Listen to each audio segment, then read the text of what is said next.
సిద్దిపేట జిల్లా చేర్యాల మండల కేంద్రంలో గత రాత్రి తెలంగాణ సాంఘిక సంక్షేమ గురుకుల పాఠశాలలో 10వ తరగతి మరియు ఇంటర్మీడియట్ విద్యార్థుల మధ్య ఘర్షణ వాతావరణం నెలకొంది. 10వ తరగతి విద్యార్థులను ఇంటర్మీడియట్ విద్యార్థులు చితకబాదారని ఒకరిపై మరొకరు ఆరోపణలు చేస్తున్నారు. సిద్దిపేట జిల్లా చేర్యాల పట్టణంలో ఉన్న సాంఘిక సంక్షేమ గురుకుల పాఠశాల నిత్యం ఏదో ఒక కారణంగా వార్తల్లో నిలుస్తుంది. తాజాగా గత రాత్రి ఇంటర్మీడియట్ 10వ తరగతి విద్యార్థుల మధ్య గొడవ జరిగింది. తమ గదులలో చదువుకుంటున్న 10వ తరగతి విద్యార్థులను ఇంటర్ విద్యార్థులు అకారణంగా దూషిస్తూ విద్యార్థులందరినీ ఒక దగ్గరికి చేర్చి కర్రలతో చితకబాదారని 10వ తరగతి విద్యార్థులు తెలిపారు. దెబ్బలు తిన్న విద్యార్థులు భయంతో స్కూల్ గోడలు దూకి పోలీస్ స్టేషన్కు పరుగులు తీశారు. పోలీసులకు గొడవ గురించి వివరించారు. కాగా చేర్యాల ఎస్ఐ పాఠశాలలోని విద్యార్థులందరికీ కౌన్సిలింగ్ ఇచ్చారు.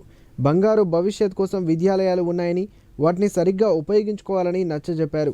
అయితే ఈ విషయం గురించి ప్రిన్సిపల్ను వివరణ కోరగా గత రాత్రి పిల్లలు కొట్టుకున్నది వాస్తవమే, ఇటువంటివి మళ్లీ పునరావృతం కాకుండా చూసుకుంటామని వెల్లడించారు.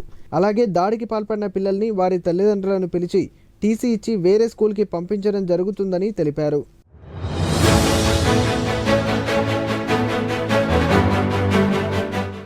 ఫస్ట్ స్టడీలో వచ్చి ఒకసారి అన్న చెప్పిండన్న. అయితే అక్కడ మేము ఒక్కరమే లేము, మస్తు మంది క్లాసులు చాలా మంది చిల్డ్రన్స్ ఉన్నారు. వాళ్ళు సౌండ్ వేస్తారు, మేమేమో సౌండ్ చేయట్లే.